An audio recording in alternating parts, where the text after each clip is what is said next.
Knowing Show. Ooh, I am your host, Christene Marie.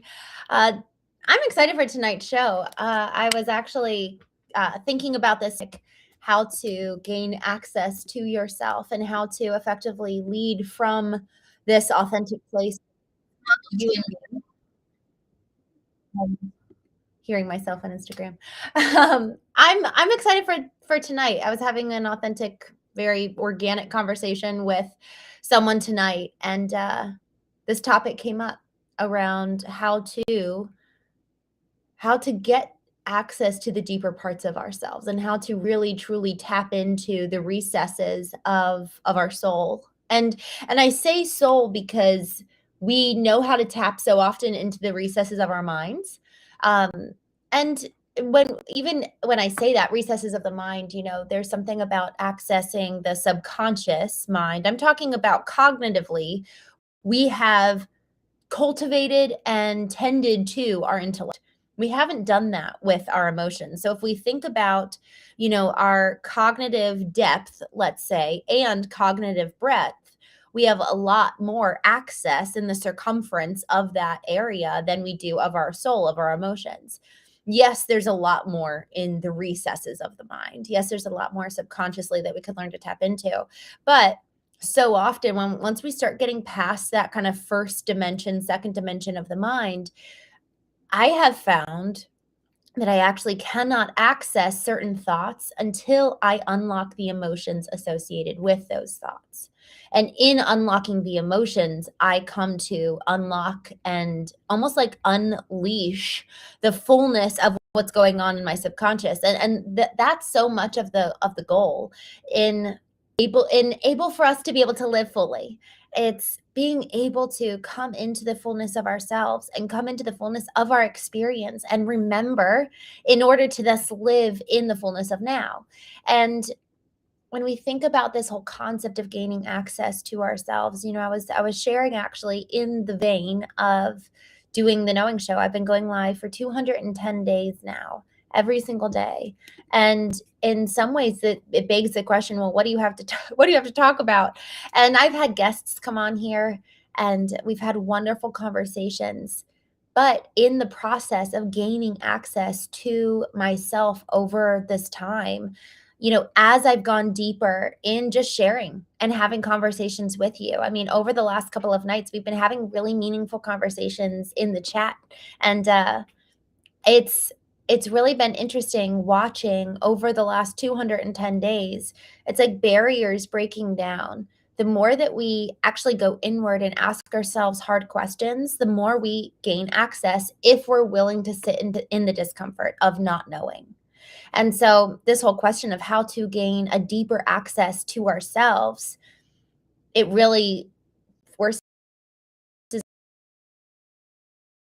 look into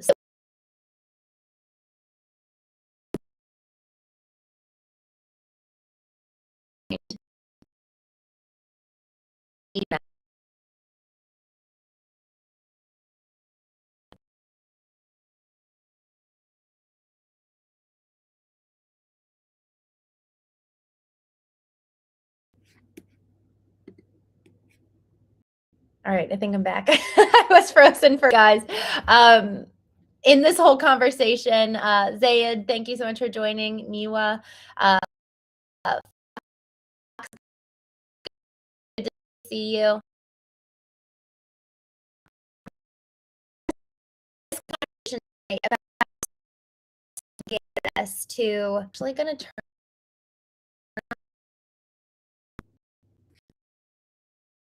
on Instagram. Let me see. Okay, I think I'm back. So that's not recorded. I'm having internet trouble. This whole question, access to our, we need to consider the question. Then subconsciously, we're actually going to be preventing and blocking access to ourselves. I was actually speaking with someone the other day. They are in a relationship with who really is unwilling to go.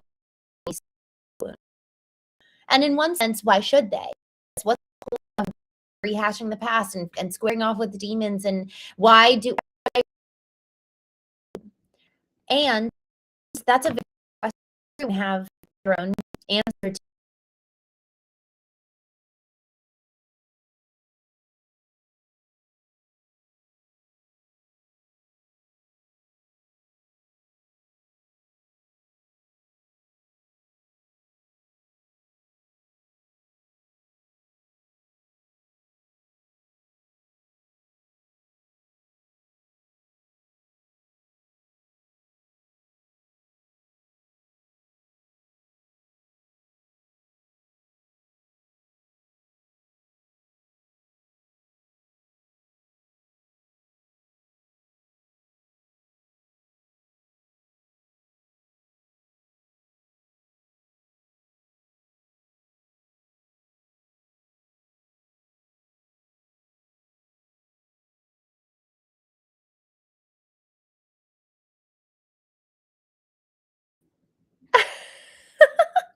Hi guys, I'm just laughing at the comments here. Your signal sucks ass. I don't know what's going on, but that made me laugh so hard. I'm back. I don't even know where I was. Hey y'all. Happy Sunday. It's Sunday. Good to see you guys. This question of accessing ourselves. Oh no, well, I'm frozen. Well, I'm just going to keep going. This question of accessing ourselves. Do we even want to know ourselves in the first place? Are we willing to go deeper? Are we willing to confront what we see and know what's inside? I was speaking, what I was saying when I froze was I was speaking with a friend who's in a relationship with somebody, and they're really not willing to go back and confront the childhood wounds that they've experienced. And so then the question is, well, why should we go back and confront those wounds to begin with? And everyone has the opportunity to answer that for themselves and make that decision by all means. But it's important that we actually consider the consequence if we do, and the consequence if we don't. If we don't access those parts and we keep them suppressed and silenced, what is the cost? What is going to happen? What's the inevitable if you do not change and we do not face the truth? What is like, close our eyes and imagine the future, us 10, 15, 20 years from now, if we actually are unwilling to go back and heal what it is that we've experienced. And then the question also is, okay, well, what's the consequence if I do? What's going to happen? Am I going to change? Who am I going to become? What will I find? And, I was talking with someone about that in their relationship with the other person, and they're experiencing the consequence of that person not going inward and doing the work to explore the pain that's there, because they're now cut off from access to that person. So us not being able to access our own selves is fundamentally preventing access from others to us. We can only let others know us to the depth to which we know ourselves. And so if we don't know, if we haven't done the work, we are ostracizing others from connection and in relationship to us. We can only go so deep. And then, on the other hand, when we consider what's the cost if I do get to know myself, well, the cost is that it's probably going to be so uncomfortable. It's probably going to be painful to look in the mirror. And I've experienced that. I've looked in the mirror and it's been like, I do not like what I see. And so then, this question of how do we gain access to ourselves, before we can get to how, the question is, do we even want to in the first place? Because so much of the time we actually do get what we want. Because if we really want something, we're actually going to do the work to get there and do the work to achieve it.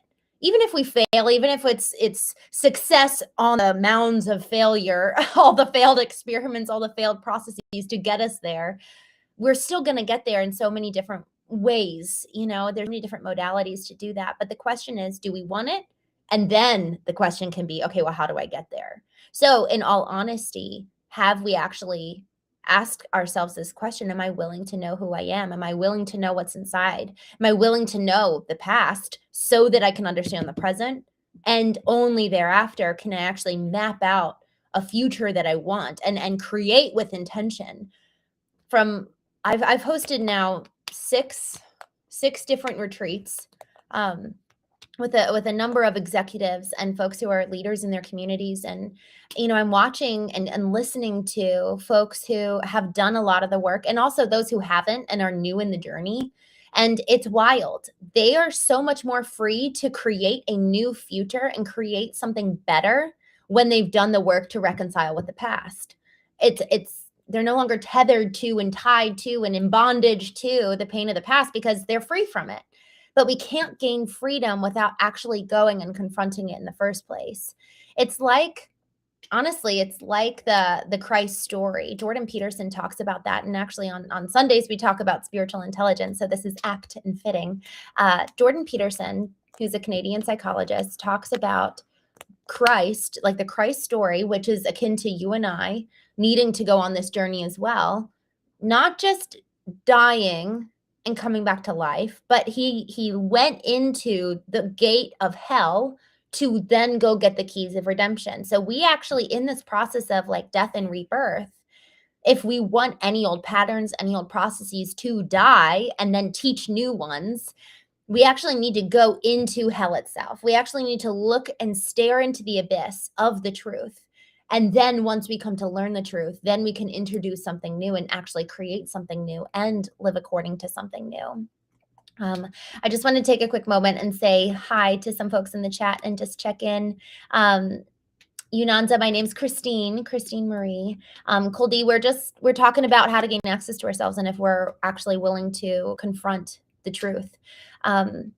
Raymond, good to see you.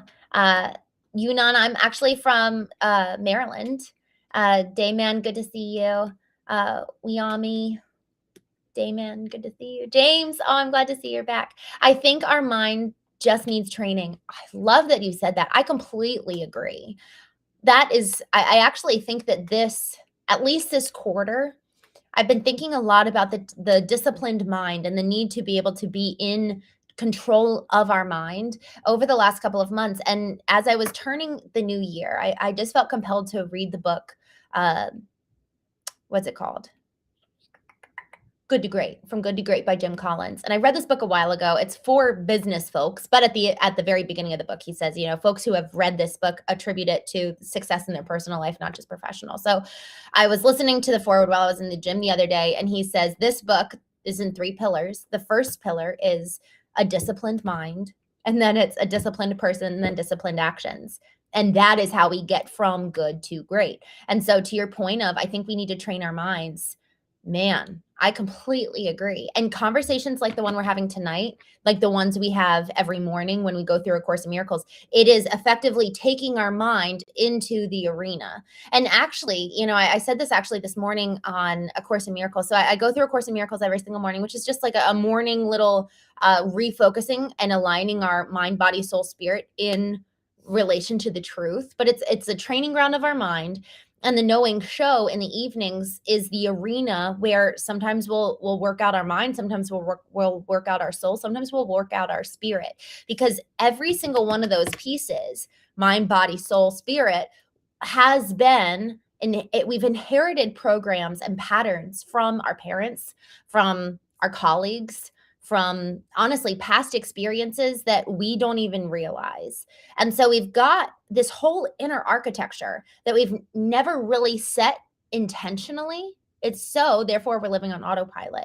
And this time of the knowing show is to intentionally go into the arena, like Theodore Roosevelt talks about in his speech, Citizens of the Republic in 1912.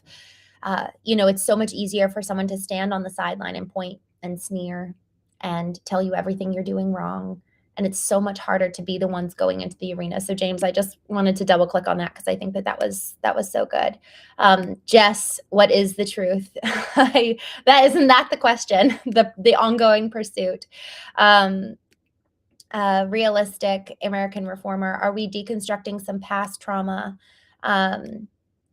Regardless of whatever the past trauma is in relation to, I have found that every single one of us, again, we have that decision. We get to choose. Are we going to intentionally go back, encounter and square off with the person in the mirror at every single point in our life? And a lot of times it's actually going back to that moment at 7 years old, going back to that moment at 10 years old, 15, 25, because there are points where emotionally, even mentally, we got stunted because of a moment in time that we actually did not know how to progress forward through that emotion or through that experience. And so therefore we got stuck in it. I heard someone liken emotions to a tunnel. And effectively, you've got to move all the way through the tunnel to get to the other side, and then you're free. And that doesn't mean that there's not still going to be pain there, but you're not stuck. You're not emotionally stuck in that moment in time. And that's why when we get triggered, guys, this happened to me an hour ago. I got triggered. I got taken back. It's like all of a sudden we get thrown back in time to a moment, time, place where all of a sudden we're 10, 25, even, for some of us 50, whatever point that happened, that moment, and it could be a big T trauma, a big car accident, someone died, or it could be a little T trauma, a betrayal, honestly, disappointment or broken dream. Like those are little T traumas that really can, especially the ones that are repeated, they're ongoing, and it's like the slow drip, it's, man, those can be more damaging than even the big T traumas, because we don't mind the little T traumas. We actually can shame them. So not just is there just this open cut or this open wound, but then we're actually pouring alcohol on it with shame and saying, how dare you hurt? And it's like, well, geez, now we're just making it worse. Now we're actually agitating the wound rather than at best leaving it neutral, at best just ignoring it, but we're actually agitating it when we should be tending to it. And so to that point, I actually do think that it's really necessary that we do intentionally go back and look at those moments in the past, whatever it is that we need to deconstruct. And deconstruct is a hard word. I think it's more so being curious, taking off the lens of judgment and actually putting on the lens of curiosity and looking. When we were kids, oh, I love this. Honestly, it's so fun to live this way. I try to live this way. I don't do it well or perfectly, but living like how when we were kids, where they were constantly asking why, and they were just curious. They actually were not judgmental a lot of the time when we were kids. We just wanted to know, especially when you've got 2, 3, 4, man, and they're just like, why? And you're like, shut up. And so these poor blessed children, they genuinely want to know. And I actually think that there's a lesson in there for each one of us. How do we go back with the wisdom that we have today? How do we go back and reclaim the wonder of the world, the wonder of other people, looking at the world through this lens of curiosity and big eyes, and like, I want to learn, I want to grow, and I want to cultivate myself with that mindset. Boo Boo, thank you for coming on. Carlos, good to see you. Bruce, thank you. I'm glad you're here. Grunt Father, I'm sorry. Caleb, thank you for joining. J Panama, thank you for coming on here. Dope. No, it's not. We do talk about it sometimes. Pavel, good to see you. Conrad, just scrolling through here. All thoughts. Oh my gosh, Jesse, I love what you said. All thoughts are just a fractal pattern of chemical processes. I think that is, I need to sit with that for a moment. Chemical processes. I think that they're also, well, actually, I think that you're saying exactly what I was about to say. Yeah, it's like the emotions trigger. It's like the dopamine, right, that goes on in our brain that fires the thought patterns that we have that have been established over time. There's literally chemicals going off in our brain all the time based on emotions that have been suppressed and memories that are stored in our body. There's a book called The Body Keeps the Score. And in this book, and I would encourage anyone who has been through a trauma to read this. And truly, I mean, anybody. It's a hard book, but if you want to understand, and if you're curious and you want to know the connection, physical intelligence is a real thing. Our body stores data. And so this book, The Body Keeps the Score by Bessel van der Kolk, he was a psychologist, and he was the one who coined the term post-traumatic stress disorder, because up until I think it was shortly after Vietnam, men and women who were war veterans were just being thrown in mental hospitals because people didn't know what was going on. All of a sudden, we talked about being triggered earlier, all of a sudden they'd be triggered, they'd be activated. And the past they get thrown back into the past, and they actually cannot disassociate the fact that they're not in Vietnam with bombs going off around them. I'm trying to remember exactly what the stress, is it cortisol? The stress hormone gets triggered when we actually go into fight, flight, freeze, or fawn state, when our 4Fs get activated in our nervous system, and all of a sudden our stress hormone is activated. What ends up happening is that we freeze, like our body actually freezes up so often when our nervous system goes into that state. And as we get frozen, our breath shortens and it gets less kind of fluid, and we actually cut off our circulation to the deep breathing. And in that process, that also spikes our stress hormones. And so, to your point of the chemical processes, we've got a chemical imbalance now in our brain. And so our brain then literally only knows what the body tells it so often. And so our body is telling our brain, we're back in Vietnam. And our brain's like, okay. And then we freak out. And what happens when we actually our breath circulation and we have the increase in the stress hormones, that effectively triggers short-term memory loss. It's so fascinating how it all works. And I was on the Knowing Show a couple weeks ago, no, probably 2 months ago, and someone shared how breath work, like literally just taking deep breaths, that actually reduces and brings our stress hormone down. That's why people tell little kids, take a deep breath. And we as adults could very well start practicing that, because it helps regulate our stress hormone and also brings us back into the present moment. Because otherwise, our body is throwing us into the past, and our cognitive brain is responding to what our body is telling us. So our body has data. And so if we haven't gone to the past and intentionally sat with it, we're talking about how to gain access to yourself. If we're not willing to go back to the past and sit in those big T or little t moments, those big traumas or little traumas, we're not going to be able to be prepared for when we do get triggered. And then we go back without intention to those moments. And because we've never sat with them in the first place and actually moved through the emotions, those emotions and that moment in time actually has power over us. And that person has power over us, whether it was a traumatic person, relational event, or a traumatic physical event. And so in either case, the past has power rather than us intentionally going back and learning how to do that deep breathing where it's, I know you can't see, but effectively, like if you were to place your fingers like this on your diaphragm, and your diaphragm is just below your belly button. So if you were to go like this, if you take a deep breath, your diaphragm should actually expand like a balloon, and your fingers should separate as you take your deep breath. So rather than your shoulders going up with every inhale, it's your diaphragm actually pushes out literally like a balloon filling up with air. And in that process of taking those deep breaths, it really calms our body down, and it actually steadies us and brings us to this place of kind of like resting heart state. And I talked about this the other day, actually. I think it's worth bringing up for those who are new here. Peter Levine wrote a book about trauma. And in the book, he actually talks about this case study where he's like, how can humans get to this point of regulation when we're under stress? Animals can do it. Animals are literally being hunted out in the wild. You'll see, a lion pounce on an antelope, carry it in its mouth back. He thinks it's dead. He drops it, goes to his, go get the family. Or actually, I think it's the lioness. I think the women are the hunters. The lionesses are the hunters.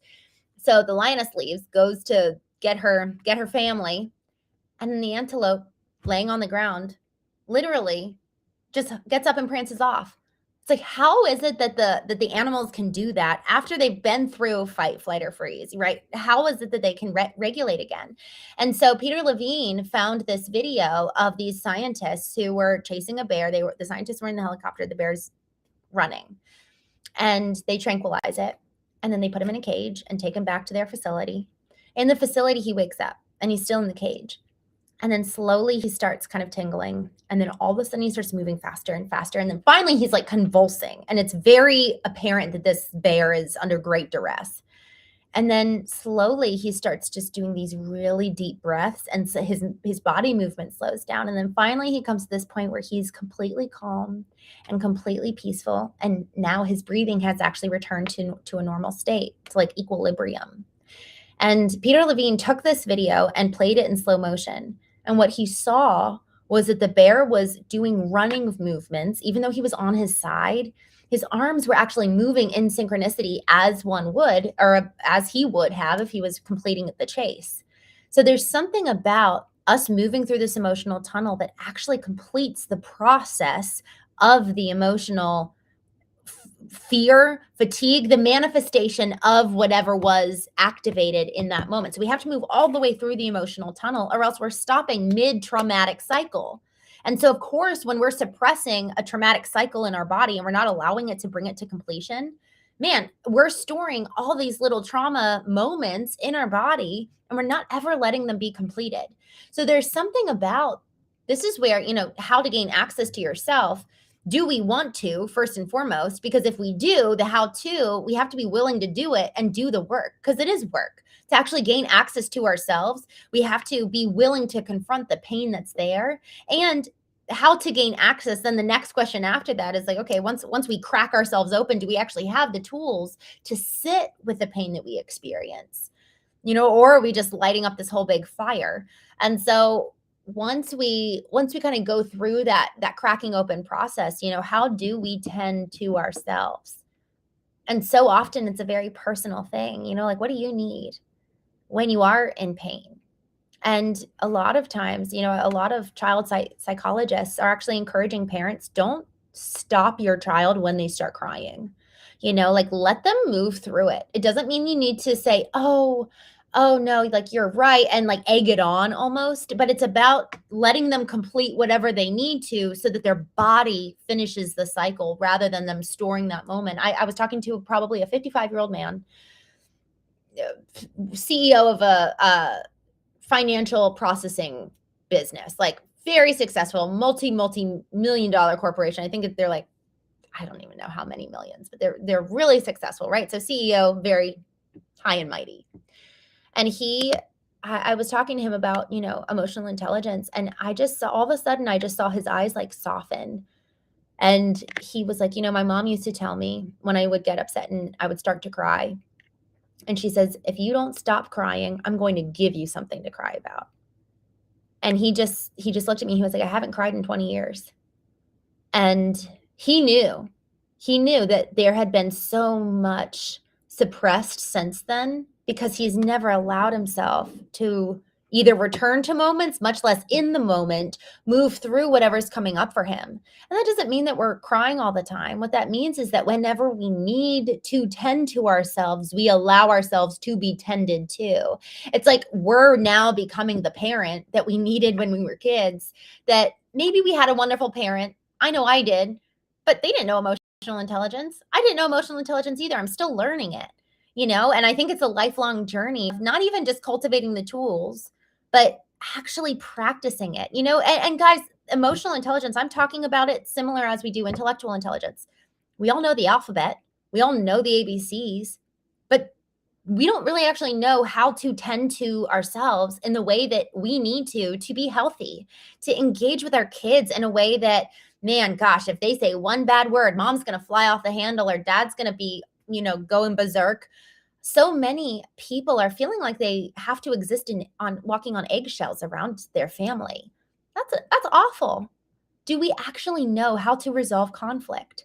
Do we actually know how to move through the process of meeting our own needs? Or are we constantly dependent on everyone around us to make us happy and fulfilled? And this is going against it's kind of countercultural. So I'm going against what people typically say on this matter.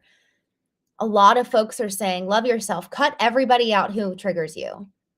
My opposition to that is, go heal those things that trigger you. And then you can actually be in relationship with people. AI companions are really taking off right now because people, they're not being triggered by them. It's actually easier to exist with AI than it is to exist with real people because we don't know how to tend to our own wounds. So with that, I just want to take a quick moment to check in on the chat. I'm sorry that I've been I'm sorry that I've been not paying attention. Brian, thank you for jumping on here. Bonnie, Gary, Chris, am I allowed to cry if I stub my toe? I don't know if you're joking, but honestly, if you need to, do it. William, emotional intelligence. Emotional intelligence, you have to have the firm foundation, psychology, social psychology, mathematical statistics yields the field. You know, it's interesting. I like how we're taught to read by our parents. I actually think that we should be taught as a society and as a just not even culture. I think it's a cross culture. We should be taught also how to tend to our emotions and how to move through them so that we're not actually raising a generation of people who are fundamentally ill-equipped in how to live in relationship with others. Brian, I see that you say emotional intelligence is the key. I completely agree. Easy one. Thank you for joining. No, I'm not. I'm not degreed. I actually don't think that there's a degree you can get on intellectual intelligence. I haven't found anyone who's degreed on the subject of emotional intelligence where there's not anything. How do I want to say this?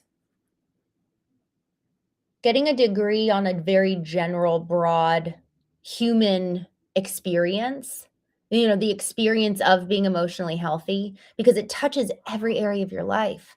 It really is similar to like, okay, do I actually know my body? Do I know my emotions? Do I know my spirit? Do I know my intellect?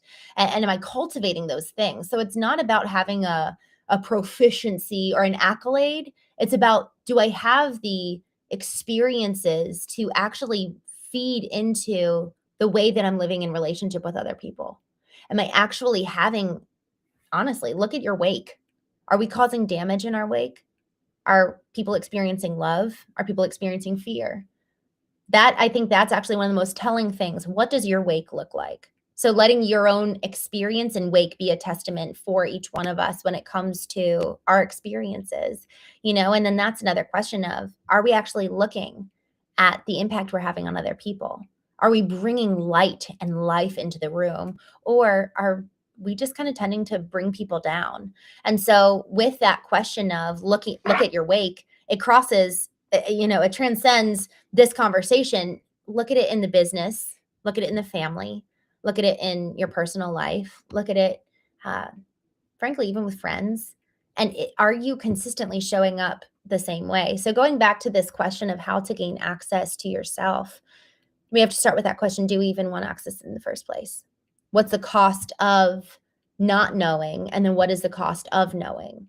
I saw the cost. If I did not do the work to come to know who I am and actually access me, I just could see, it was like I saw her so clearly. I saw this like bitter woman that I would become, constantly blaming everybody else for my problems or anything wrong in my life. I would be the victim, and I would fundamentally be unable to walk in who I was made to be, who I was created to be. So if we're not willing to come to know who we are and access the pain that we've experienced, I've seen this so firsthand that we're not able to walk in the fullness of who we were created to be in the first place. We're fundamentally stunted at that point. Oh, Tommy, I'm so glad to see you. Oh, yay. I'm so happy you're here. Brian, thank you. Don't forget to like and subscribe. Thank you, my friend. That was very kind. Steve, good to see you. Tommy, I love this. Never apologize for being you. I agree. That's good. Thank you for saying that. Billy Savage, good to see you. Ching, true that people are always weak and soft nowadays and always playing the victim because they are ill-equipped. I love that you said ill-equipped. I completely agree. You know, I think that so often when frankly, I had this crossroads moment where I was like, okay, I'm going to live the rest of my life as a victim, or I have to come to know myself. I have no idea how to do that, but I'm going to figure it out, right? Like, I love that you said ill-equipped because there's so much grace in that. There's so much compassion. We're not taught this in schools. We're not taught how to know ourselves. We're not taught how to engage with healthy relationships. I was talking with a client of mine the other day. I was in St. Louis visiting them, and, we were talking about how so much of leadership is just relational. It's learning how to be emotionally intelligent, because leading a group of people means managing emotions, managing expectations, bringing unity, getting everybody on the same page, dealing with conflict. Leadership is not just about strategy. Man, is it a people business. And so if we don't know how to lead ourselves, it's going to be a high risk for us to be leading others. Jose, thank you for joining. Roger, David, Chief X, good to see you. Just looking through here. Jake, thanks for coming on here. Tommy, I love this. You said, look at your wake. I say this all the freaking time because of my sailing experience. It is so important to look behind and ask all those important questions. And of course, give yourself room for all the wins we forget about in our wake. I love that. Kasem would be proud. So Tommy, what you just said here, looking at our wake, not just for negative, what's the negative impact, but what's the positive impact? 2 days ago, I talked about the through line of experience. I was writing my resume for the first time in 6 years, and I was like, man, like there's a lot that this actually has to tell me. What are the peaks? What are the valleys? What's the consistency there? So to your point about the wins, what are the wins in our lives, and how can we actually do more of that? So this book, From Good to Great, he talks about, don't stop doing what's working. Don't stop doing the very things that got you to good in the first place. If you're ready to get to the next level to great, keep doing the things that have gotten you to this place, to begin with, until you have proven that they're no longer useful. But don't stop just because you're looking for a change. So I'm so glad that you said that. Philly, I see your comment. I tell people sometimes you have to go through life like a roller coaster. I love that analogy of the roller coaster, because isn't that so true, that that's so much of what life is going through the ups and downs. And that whole concept, that's what makes life exciting. And yeah, it was funny. Tonight I said to a friend of mine, I was like, I want to be impervious. I want to be impervious and be able to maintain peace. And they're like, no, you don't. You want to experience life and have the full experience. And I'm like, you're right. I actually don't want to not have the joy, because if I want to have the joy, if I want to have those wins, to Tommy, your point, we also have to feel the pain. But if we're unwilling to feel the pain, the likelihood that we're unable to feel the joy is just as equal in measure. I mean, I found that to be so true when my brother-in-law was killed. My sister and she had a 3-week-old baby girl at the time. And so when my baby niece, she moved in with us. So when she took her first step, when she had, I remember her first belly laugh. I was holding her and I like shook her and she was like giggling, and then she laughed, like she full on belly laughed. And I'm so glad my sister caught it on camera. I'm going to go watch that when we're done here. But we had such a heightened joy because we also were in the middle of this depth of sorrow. And so if we're allowing ourselves to move to that heightened sense of wonder and joy and laughter and experiencing life for all that it can be, we also have to be willing to confront the pain that's also associated with having that amount of love for someone or something. 2 nights ago on the show, we were talking about grief. We were all sharing who we've lost, and when we love, loss comes with that, but also so does joy. And so much of the time, it's a matter of, what am I going to focus on? Where you place your attention is where you place your energy. So am I going to fixate on everything I don't like, everything that brings me down, or am I going to move through it so that I can move on to the next big height in the roller coaster? And that's how life is. Every good story has highs and lows. Every good story has a hero and the villain. So it's absolutely normal that you and I would experience the same thing in our life.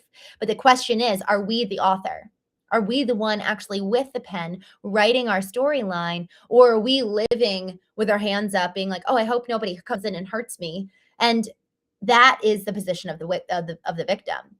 And it's also the position of the victim to live in reaction to the past and projecting what happened back then onto the future. But if we've healed from the past, we're going to be able to experience hope for a better future because we're constantly changing. We're effectively training our bodies to feel safe with us, that we're rewriting what's going to be happening in the rest of our lives because we're healing from the past. With every healed wound, we are creating something new. And that's the beauty of taking up the author pen and writing our story. There's this movie, I think it's called the Christmas Story or the Christmas Carol, and it's with Dan Stevens. And he's taking the role of Charles Dickens in the movie, writing the novel, The Christmas Carol. And in the movie, every single time he's writing, so he's the author, the characters come to life in his mind's eye, and he's writing the story, and the characters are like trying to help him write it because they're so alive to him and so vibrant. We write our life, and if we're not careful, the past is the one writing down the future. But if we want to have something new happen, we have to actually go and reconcile with the past in order to allow for a new script, a new chapter, a new program to be written. So how to gain access to yourself? So much of it is reconciling with that fundamental question, do I even want to know what's in there to begin with? And if the answer is yes, if we're willing to be the one in the arena, being so brave with our face marred by dust, knowing failure, but also triumph, like Teddy Roosevelt talks about, then, okay, how do we do that? So much of it is actually setting aside the dedicated time, a container of time, as someone I love very much says, a container of time. For me, it's in the morning and at various other parts throughout the day, but a container of time to go and sit with, how am I doing? And y'all, if you want, I've got 21 days. I call it vertical alignment. It's my process of bringing my mind, body, soul, spirit, all of it under and into alignment, under the hierarchy of my own ideal. Who do I want to be at the end of my life? So looking at this story that I'm writing, at the end of my life, who do I want to be? And then how do I need to author my story to get me there? And then that's coming into alignment with that end result. That's my ideal. That end result is my ideal. But it's subservient to who God says that he made me to be, what his call is on my life. And I've chosen that. I've chosen to come under subservience to God. And so that's the hierarchy. And so every single morning, it's taking time to come into alignment. And so if you go to verticalalignment.com, I've got 21 days. It's free. No hooks, no nothing. Just go. I wrote it for my birthday as a gift. 21 days, every single morning you'll receive something in your email. And it's just an example of my own morning process where I bring myself into alignment. I address my spirit, I address my soul, I address my physical body, because every single intelligence has data. Every single intelligence is going to be operating based on the past until we bring it into our consciousness. And it's like taking the thought, taking the emotion and pulling it out, putting it on the table and being like, what's going on with that? And then once we actually do that, we can either move through the emotion or take the thought and say, you know what, that's not who I want to be. That's not in alignment with how I want to live my life. And so then the question is, what goes in its place? We have to plant a new seed. James Allen wrote the book, As a Man Thinketh. It very much so is the same with every part of us. An old belief system. What do we want it to be in its place and in its stead? So with that, I know that I've been online for a little bit, so I'm going to hop off. I actually need to go to a show, but it's really good to see you all. Thank you so much for joining. Tommy, I just saw you on LinkedIn. You said Cossum's Containers, KK. I love that. I am behind in my goal in putting those into place first thing tomorrow. Do it. I love that. Y'all take the time to figure out if you want to gain access to yourself. Take time to meet with yourself every single day. Are you actually taking time to sit with yourself without any other external inputs? Because we ourselves can be our own input. The Latin root of intuition is intuere, and that means to be taught from within. We get to be taught from within. There's like mysteries somehow, some way that we know deep, deep inside. That's what intuition is. It's like we don't know how, but somehow we know. But if we're not giving that time and space to speak to us, we're just going to be regurgitating everyone else's words. using their benchmarks as our success, when frankly, the way that they're living isn't at all who we want to be at the end of our lives. So working backwards, who do I want to be? And then how do I actually create a life that I love, that I'll be proud of at the end of my life? So with that, thank you all so much for joining. Have a wonderful evening. Thank you, C. Martin. Good to see you. Jesse, thank you for staying on here. Leonard, good to see you. I love that. Eat a caloric deficient and go work out. I don't know if you meant to say diet. But working out, guys, that's actually a big one. Add working out into your morning routine. That's something that I do to awaken my physical body as well, because once it's online, once it's activated, man, it's like I feel more present. It's like my physical body is here, with this whole concept of bringing our mind, body, soul, spirit into alignment. It's like waking up every part of us, waking up our emotions, waking up our spirit, waking up our physical body. And now we're online.